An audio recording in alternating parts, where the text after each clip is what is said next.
Cerita berlanjut, siapa sangka Kaisar Yanfeng yang selama ini memimpin seluruh kekaisaran perdamaian abadi, kini harus menyamar menjadi seorang biksu tua demi menyelamatkan nyawanya. Bahkan Qinmu sampai mencukur habis rambut sang kaisar, mengubah wajahnya hingga tak bisa dikenali, dan mempersiapkannya untuk menyusup kembali ke ibu kota. Tapi yang lebih mengejutkan, sesampainya di sana, musuh yang menunggu bukan hanya putra mahkota, melainkan seluruh kekuatan Daosek dan biara Thunderclap besar. Lalu, apakah penyamaran ini benar-benar berhasil? Atau justru menjadi awal dari bencana yang lebih besar? Jadi di sini Bang Des akan langsung melanjutkan pembahasan berdasarkan alur novel. Seperti biasa, versi novel memiliki banyak detail yang tidak ditampilkan di Donghua. Jadi pastikan kalian menonton sampai selesai supaya tidak melewatkan bagian-bagian penting dari kisah Qinmu dan Kaisar Yanfeng. Setelah berhasil membersihkan seluruh sisa seni ilahi yang ditinggalkan Dao Master dan Rulai, Qinmu akhirnya mendapatkan gambaran bagaimana cara menyelamatkan Kaisar Yanfeng. Ia menghitung setiap kemungkinan dengan sangat hati-hati sebelum berkata, tanpa sisa-sisa seni ilahi itu, jiwa dan roh Kaisar akhirnya bisa kembali stabil. Memang, harta ilahi miliknya sudah hancur, namun jika aku memiliki cukup banyak obat roh, aku masih bisa menggunakan teknik ilusi fantom dan teknik benih mustard surgawi untuk memasuki harta ilahi itu dari dalam. Jika aku berhasil meramu pil dan obat-obatan di sana, mungkin luka pada harta ilahinya masih bisa diperbaiki. Namun bahkan Qinmu sendiri tidak sepenuhnya yakin. Selama hidupnya ia belum pernah menangani luka seberat ini. Kalau hanya retakan kecil pada harta ilahi, ia masih memiliki keyakinan untuk menyembuhkannya. Tetapi kali ini berbeda. Harta ilahi Kaisar Yanfeng telah hancur total. Meski apoteker pernah mengajarkan banyak pengetahuan medis kepadanya, tidak ada satupun metode yang secara khusus menjelaskan cara memulihkan harta ilahi yang sudah remuk. Meski begitu, Qinmu tidak menyerah. Ia teringat bahwa ada beberapa ramuan langka yang mampu memulihkan harta ilahi. Selain itu, kitab suci iblis surgawi juga menyimpan teknik yang dapat memperkuat harta ilahi seseorang. Jika kedua metode itu digabungkan, Qinmu merasa peluang keberhasilannya masih ada. Setelah selesai memeriksa kondisi Kaisar Yanfeng, Qinmu dan Li Tianxing keluar dari harta ilahi tersebut. Tanpa terasa, malam telah berlalu dan cahaya fajar mulai menyinari langit. Pada saat itulah Nenek Si terbangun, sementara Li Tianxing justru tertidur. Qinmu kemudian membuka segel teknik penciptaan iblis surgawi yang sebelumnya menutupi keberadaan Kaisar Yanfeng. Ia menatap sang kaisar dengan wajah serius lalu berkata, "Yang mulia, saya harus pergi mencari berbagai ramuan obat. Perjalanan ini mungkin memakan waktu 3 sampai 5 hari. Selama saya pergi, jangan pernah keluar dari ruangan ini. Akan ada seseorang yang mengantarkan makanan dan meletakkannya di depan pintu. Ambillah makanan itu setelah orang tersebut pergi. Dan yang paling penting, ketika malam tiba, apapun suara yang Anda dengar di luar, jangan pernah membuka pintu. Siapapun yang memanggil Anda, jangan melihat keluar." Mendengar peringatan yang begitu aneh, Kaisar Yanfeng tidak bisa menyembunyikan rasa penasarannya. Dengan tubuh yang masih lemah, ia bertanya, "Menteri Qin, sebenarnya tempat seperti apa ini? Kenapa begitu misterius?" Ekspresi Qinmu langsung berubah menjadi sangat serius. "Yang mulia, ini adalah tempat tinggal nenekku dan Li Tianxing. Yang perlu Anda ketahui hanyalah satu hal. Orang yang akan mencari Anda saat malam tiba, pasti Li Tianxing. Kalau Anda sampai melihat keluar..." Qinmu berhenti sejenak sebelum mengucapkan kalimat yang membuat suasana menjadi mencekam. "Anda akan mati." Namun ancaman itu belum selesai. Dan bukan hanya Anda seorang yang akan binasa.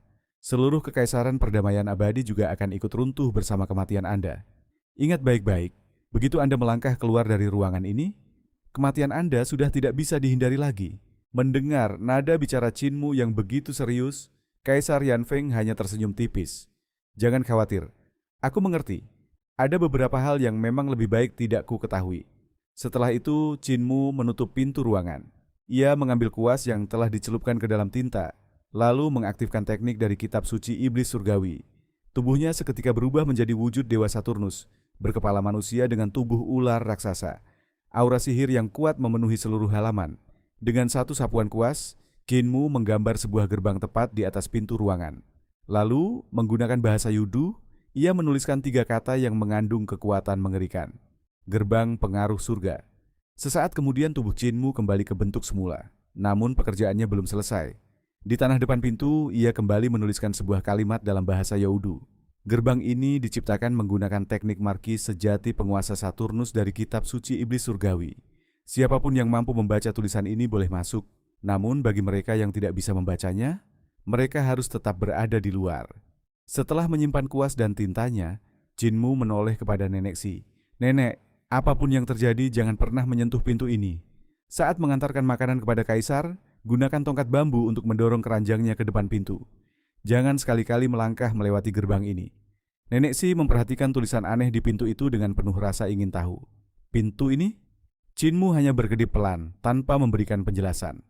Melihat reaksinya, Nenek Si langsung memahami maksud cucunya. "Baik, aku tidak akan pernah melewati pintu itu." Setelah semuanya selesai, Jinmu melangkah keluar halaman dan melompat ke punggung naga kilin. Sebelum pergi, ia sempat menoleh ke arah kamar tempat Kaisar Yanfeng bersembunyi. Dalam hati ia berpikir, kalau Li Tianxing memahami bahasa Yudu, mungkin ia akan berhenti. Tapi, kalau dia tidak mengenal tulisan itu dan nekat menerobos masuk, jiwanya akan langsung terseret ke Yudu dan menjadi milik Earthcount. Kalau begitu, nenek juga akan terbebas dari ancamannya. Sementara itu, kondisi Kaisar Yanfeng perlahan mulai membaik. Meski tubuhnya masih lemah dan hanya bisa bergerak dengan susah payah, ia benar-benar mematuhi semua peringatan Jinmu. Ia sama sekali tidak pernah meninggalkan ruangan. Setiap waktu makan, Nenek Si mengirimkan keranjang makanan menggunakan tongkat bambu hingga sampai tepat di depan pintu. Barulah Kaisar Yanfeng membuka pintu sedikit, mengambil keranjang itu lalu menutupnya kembali. Setelah selesai makan, ia meletakkan kembali keranjang kosong di depan pintu tanpa pernah melangkahkan kaki keluar. Sejak naik takhta menjadi kaisar, belum pernah sekalipun ia menjalani kehidupan yang begitu membosankan. Namun saat malam tiba, keheningan mendadak pecah. Dari balik pintu terdengar tawa seorang wanita. Suara itu begitu merdu, seolah mampu menembus langsung ke dalam lautan kesadarannya. Setiap nada yang terdengar membuat jantungnya berdebar tanpa sadar. Bahkan dalam benaknya terlintas satu pikiran. Dari 3.000 selir di istana, tak seorang pun memiliki suara seindah ini. Tak lama kemudian, suara wanita itu kembali terdengar. Karena Cold Master Qin sedang tidak ada, kurasa aku akan bermain-main dengan Kaisar untuk mengusir rasa bosan. Kalau suasana hatiku sedang baik, mungkin aku hanya akan menguliti tubuhmu, menjadikannya pakaian baru. Lalu pergi ke ibu kota dan mengambil alih takhta sebagai Kaisar wanita. Ucapan itu terdengar begitu santai, namun justru karena itulah, hawa dingin langsung menyelimuti seluruh ruangan. Ancaman mengerikan itu membuat Kaisar Yanfeng bergidik. Namun yang paling berbahaya bukanlah isi ucapannya, melainkan suara wanita itu sendiri. Suaranya begitu merdu, lembut, dan penuh pesona, hingga perlahan mengacaukan hati sang kaisar. Tanpa sadar, muncul keinginan untuk membuka pintu dan melihat siapa sosok yang berada di luar. Untungnya, di detik terakhir ia teringat peringatan Jinmu. Tidak, ini pasti Li Tianxing. Iblis tua itu sengaja memakai suara wanita untuk memancingku keluar. Benar-benar tidak tahu malu. Kaisar Yanfeng segera menutup kedua telinganya. Namun itu tidak ada gunanya. Suara tersebut seolah tidak masuk melalui telinga, melainkan langsung menggema di dalam pikirannya. Semakin ia berusaha melupakannya, semakin jelas suara itu terdengar. Dengan kesal ia bergumam, bajingan itu benar-benar berani mengujiku. Aku memang tidak bisa membaca tulisan aneh di pintu itu, tetapi kami sama-sama mempelajari teknik sejati penguasa Saturnus. Aku tidak mungkin kalah darinya. Sementara itu, wanita misterius di luar ruangan ternyata juga sedang menghadapi masalah. Ia terus mencoba memecahkan arti tulisan Yudu yang ditinggalkan Jinmu. Berkali-kali ia menjalankan teknik sejati penguasa Saturnus, berharap bisa memahami rahasia gerbang tersebut. Namun semua usahanya berakhir sia-sia. Tanpa disadari, semalaman telah berlalu. Kaisar Yanfeng yang terus melawan godaan suara itu akhirnya tertidur karena kelelahan. Hari berikutnya berlalu dengan tenang. Namun saat malam kembali datang, wanita misterius itu muncul lagi. Ia tetap berusaha memecahkan rahasia tulisan di pintu. Sementara di dalam ruangan, Kaisar Yanfeng terus mendengar bisikan manis yang memanggilnya. "Bukalah pintunya. Lihatlah aku. Hanya sebentar saja." Godaan itu terus berulang tanpa henti, membuat hati sang kaisar hampir dikuasai iblis. Malam ketiga pun tiba. Kesabaran wanita itu akhirnya habis. Dengan nada kesal ia menggerutu. "Aku sudah mencoba memahami teknik ini berkali-kali, tetapi tetap tidak bisa memecahkannya. Kenapa aku harus bersusah payah? Bukankah lebih mudah kalau langsung menerobos masuk, membunuh kaisar, lalu menguliti tubuhnya?" Mendengar ucapan itu, Kaisar Yanfeng langsung menahan napas. Namun sesaat kemudian wanita itu kembali bergumam, "Tidak, ada yang aneh." Saat Cult Master Qin membuat gerbang ini, mata ketiganya terbuka. Seluruh ruangan berubah menjadi gelap, sementara cahaya di sekitarnya berubah hijau. Itu sama sekali bukan fenomena dunia manusia. Pintu ini kemungkinan terhubung ke dunia lain. Bocah licik itu pasti sudah menyiapkan jebakan untuk siapapun yang nekat masuk. Mendengar semua itu, Kaisar Yanfeng semakin kagum. Luar biasa, pikirnya. Tidak heran Li Tianqing dijuluki rubah tua yang licik. Tapi tunggu, bukankah Li Tianqing adalah pria tua? Kenapa suara yang digunakannya justru terdengar seperti wanita yang begitu memikat? Rasa penasaran perlahan mulai mengalahkan kewaspadaannya. Kaisar Yanfeng pun berjalan perlahan menuju jendela. Kalau hanya mengintip sedikit, seharusnya tidak masalah kan? Tepat ketika tangannya hampir menyentuh celah jendela, roar. Raungan seekor naga kilin mengguncang halaman. Suara itu langsung membuyarkan seluruh pikirannya. Beberapa saat kemudian, Qinmu melangkah masuk dengan tenang. Melihat Qinmu telah kembali, Kaisar Yanfeng segera mengurungkan niatnya untuk mengintip keluar. Tanpa ia sadari, keputusan kecil itu baru saja menyelamatkan nyawanya. Begitu Qinmu kembali, Li Tianqing langsung menyambutnya dengan nada penuh sindiran. "Master Kultus Qin, kenapa aku tidak bisa melewati pintu itu? Apa mungkin aku salah mempelajari kitab suci iblis surgawi?" Qinmu menatapnya dengan santai. "Masalahmu sebenarnya apa?" Li Tianqing menunjuk ke arah gerbang yang dibuat Qinmu. Melihat itu, Qinmu menjelaskan dengan tenang. "Tulisan di pintu itu berarti gerbang pengaruh surga dalam bahasa Yudu. Kalau begitu, biar kuajarkan kepadamu cara membacanya." Tanpa ragu, Qinmu mengajarkan pengucapan frasa Yudu tersebut kepada Li Tianqing. Setelah selesai, ia berkata, "Sekarang kamu sudah mengetahui arti tulisan itu. Seharusnya kamu bisa melewati gerbang." Namun Li Tianqing hanya tertawa pelan.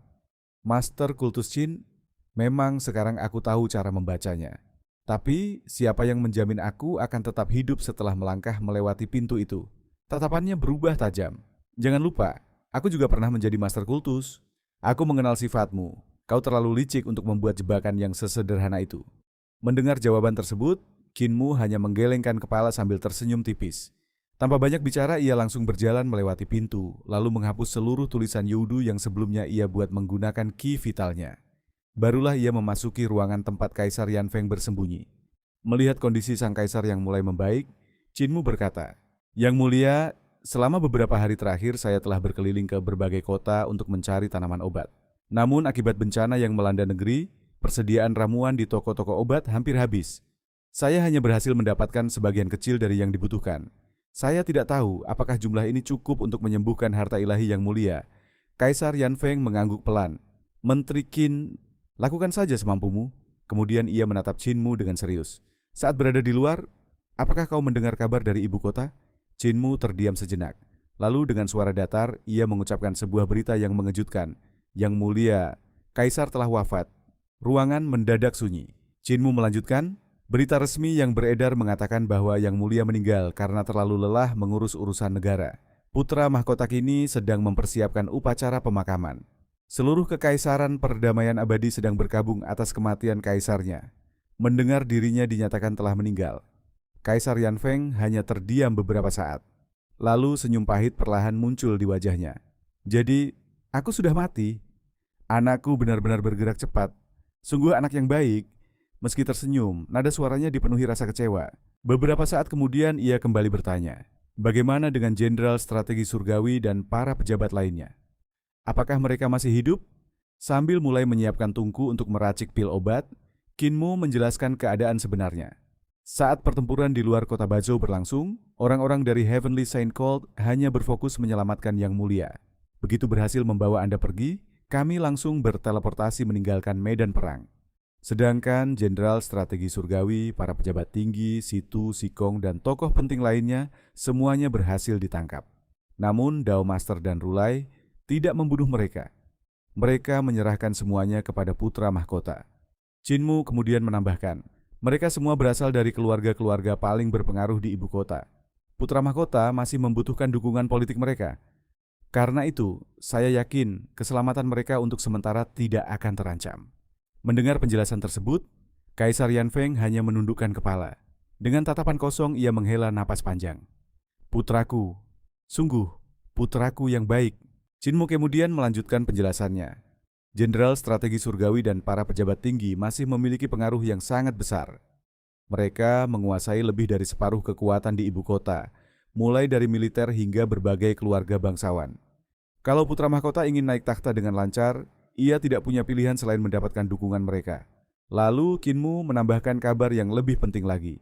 Sebuah kekaisaran tidak boleh terlalu lama tanpa penguasa. Karena itu, penobatan putra mahkota akan dilakukan pada hari ke-6 bulan ketiga, hari yang dianggap paling membawa keberuntungan. Dengan dukungan Daosek dan biara Thunderclap besar, kedudukannya sebagai kaisar hampir tidak bisa digoyahkan. Siapapun yang berani menentangnya, bukan hanya dirinya yang akan dihukum, tetapi seluruh keluarganya juga akan dimusnahkan. Mendengar semua itu, Kaisar Yanfeng menghela napas panjang. Kalau saja Imperial Preceptor masih berada di ibu kota, aku tidak akan jatuh ke keadaan seperti ini. Chinmu menggeleng pelan. Imperial Preceptor sedang pergi berbulan madu, dan sampai sekarang belum ada kabar mengenai keberadaannya. Selain itu, selama saya berada di luar, saya juga melihat banyak mata-mata yang sedang mencari jejak yang mulia. Putra mahkota telah mengeluarkan perintah, hidup ataupun mati, tubuh yang mulia harus ditemukan.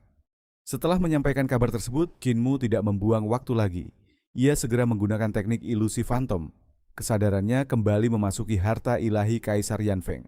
Di dalam Spirit Embryo Divine Treasure, Chinmu mulai menyalurkan energi obat dari berbagai pil roh yang telah ia kumpulkan.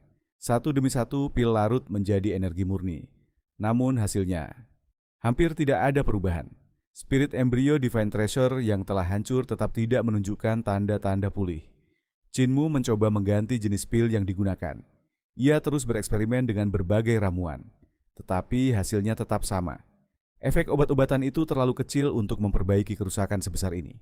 Tak lama kemudian, bayangan hitam keluar dari antara alis Kaisar Yanfeng. Sesaat setelah mendarat di lantai, Chinmu kembali ke wujud aslinya. Ia mulai mondar-mandir sambil berpikir keras. Beberapa saat kemudian, ia akhirnya berhenti. Dengan wajah serius, ia berkata, "Yang mulia, luka di tubuh Anda masih bisa saya obati. Bahkan kerusakan pada jiwa Anda pun perlahan dapat dipulihkan. Namun kerusakan pada harta ilahi, saya benar-benar tidak mampu menanganinya." Ruangan kembali sunyi, lalu Kinmu melanjutkan, "Tetapi masih ada satu orang yang mungkin bisa menyembuhkan Yang Mulia. Apakah Yang Mulia bersedia ikut bersama saya menuju reruntuhan besar?" Mata Kaisar Yanfeng langsung berbinar. "Siapa tabib itu?" Kinmu sempat terdiam beberapa saat. Lalu ia menjawab dengan jujur, "Apoteker, Raja Racun Wajah Giok." Begitu nama itu terdengar, wajah Kaisar Yanfeng langsung berubah gelap. Raja Racun Wajah Giok, nada suaranya dipenuhi keterkejutan sekaligus rasa kesal. Sebagai kaisar kekaisaran perdamaian abadi, tentu ia mengenal nama besar orang tersebut. Namun yang membuatnya tidak nyaman bukanlah kemampuan sang tabib, melainkan reputasinya. Sebelum identitasnya sebagai apoteker terungkap, Raja Racun Wajah Giok dikenal ke seluruh dunia sebagai pria tampan yang memiliki hubungan dengan begitu banyak wanita. Bahkan banyak wanita terhormat dan para biarawati terkenal pernah dikabarkan memiliki hubungan yang rumit dengannya. Sebagai seorang kaisar, Yanfeng tentu mengetahui semua rumor itu. Hanya saja, ada alasan tertentu yang membuatnya tidak pernah bisa membahasnya secara terbuka.